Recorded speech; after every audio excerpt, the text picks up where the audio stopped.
জি, নামাজি মেয়েকে বেনামাজির সাথে বিয়ে দেবেন না, কখনো দেবেন না। এইরকমই তার বিপরীত, নামাজি ছেলে বেনামাজি মেয়েকে বিয়ে করবেন না।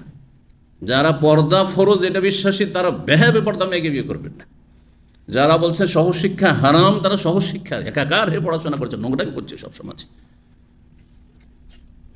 সেসব মেয়েকে নিয়ে আসবেন না ঘরে, কখনো শান্তি পাবেন না আপনি, কখনো শান্তি পাবেন না। যারা আপনার চেয়ে ভালো ভালো স্মার্টকে দেখে এসছে, তাদের সাথে ফুর্তি করেছে, সে আপনার কাছে এসে কী করে শান্তি পাবে, আর আপনার কী করে শান্তিতে রাখবে? আপনি বুঝেন না? যেই ব্যক্তি মনে করছে মাজারে সেজদা করে আল্লাহকে পাওয়া যায়, জান্নাত পাওয়া যায়, সেই ছেলেকে নিয়ে কী করে শান্তি পাবে এক মেয়ে? বা সেই মেয়েকে নিয়ে, সেই পরিবারের মেয়েকে নিয়ে আপনি কী করে শান্তি পাবেন? আপনি যেটাকে জাহান্নাম মনে সেটাকে জান্নাত মনে করছে, সে বলেই না। সতর্ক সাবধান। এই জন্য ইমাম বুখারী রাহিমাহুল্লাহ 16 নম্বর অধ্যায় বলছে বাবুল আখফাই ফিদ্দিন, ধর্মীয় ক্ষেত্রে সমত অবশ্যই থাকতে হবে। বেদাতি ঘরে কখনো আত্মীয়তা করবেন না। এমনকি বড় শিরকি কুফরি বেদাত যদি না থাকে, মাজারে সেজদা করে না কিন্তু মিলাদের বেদাত আছে আর বিভিন্ন রকমের সমাজে প্রচলিত বেদাতগুলি আছে, সেগুলি থেকে বেঁচে থাকবে, কারণ ওখানে অনেক সমস্যা আছে, অনেক সমস্যা আছে। বিশেষ করে মেয়ে বেদাতি ঘরে দেওয়ার ক্ষেত্রে আরও বেশি সতর্ক হবে, কারণ মেয়ে পুরুষের তুলনায় দুর্বল, কারণ তার অধীনে তাকে থাকতে হবে, তার কথা মেনে চলতে হবে। সুতরাং সেখানে গিয়ে একটা সহি আকিদার মেয়ে অথবা সহি আকিদার পরিবারের মেয়ে গিয়ে সেখানে গিয়ে বিভ্রান্ত হয়ে যাবে, মনে করো যে আমার বাবা মাই ভুল পথে আছে, গোমরা হয়ে যাবে। আপনি একজন আহলে হাদিস আর বিয়ে দিন, আপনি তবলিগি, বেরলভি, ইখওয়ানি আর আপনার ওই মওদুদিবাদী তাদের পরিবারে বিয়ে দিলেন, তোমার পথভ্রষ্ট। আপনাদের আমাদের অনেক আত্মীয় আছে যারা আপনাকে আমাকে পথভ্রষ্ট মনে করে, আত্মীয়। তো জেনে শুনে আপনি এই ঝুঁকিপূর্ণ জায়গায় কেন যাবেন? আপনি যা অতীত হয়ে গেছে আল্লাহ মাফ করুক যারা এইসব কাজগুলি করেছে, আগামী দিনে যাবেন না।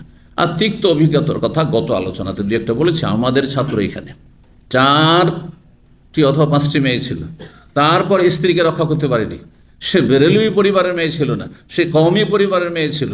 তার আপন ভাই হচ্ছে কওমি হুজুর, হ্যাঁ, সে বলছে আমার ভাই কওমি হুজুর, হ্যাঁ বড় হুজুর, বড় আলেম, সুতরাং আমার ভাই তোমার চাইতে বেশি বুঝে। এই ছেলেকে পারল না। এই ছেলে ইসলামিক সেন্টারে দীর্ঘদিন 10-15 বছর আমাদের ছাত্র, এই আপনার 2-4-5-7 বছর আগে এখান থেকে চলে গেছে ব্রাহ্মণবাড়িয়া বাড়ি, বুঝতে পারছেন? কোনো মতে স্ত্রীকে পারি 4 মেয়ে নিয়ে তালাক নিয়েছে।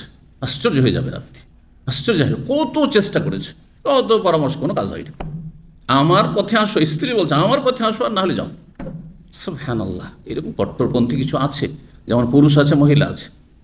পশ্চিমা দেশের বেশ কিছু মহিলাদের কথা বলছি, যাদের স্বামীরা হচ্ছে বিভিন্ন বেদাতপন্থী। স্ত্রীকে যদি দেখে যে কোনো আহলে হাদিস আলেমের বক্তব্য শুনছে, সাথে সাথে মারধর করা শুরু করে। অভিযোগ আসলে আমার কাছে, কি করব, আমাকে তো কোনো আলোচনাই শুনতে দেয় না, যদি দেখে নেই তো আমার জীবন বাঁচানো মুশকিল। আমি বলি গোপনে পারলে শুনবে, আর না হলে না শুনে তুমি সহি আকিদা লাল, আর আকিদা এখানে এটা কেউ জানতে পারে না, কিন্তু যখনই তার সামনে শুনবে তো তার তো আরও গায়ের জ্বালা বেড়ে যাবে।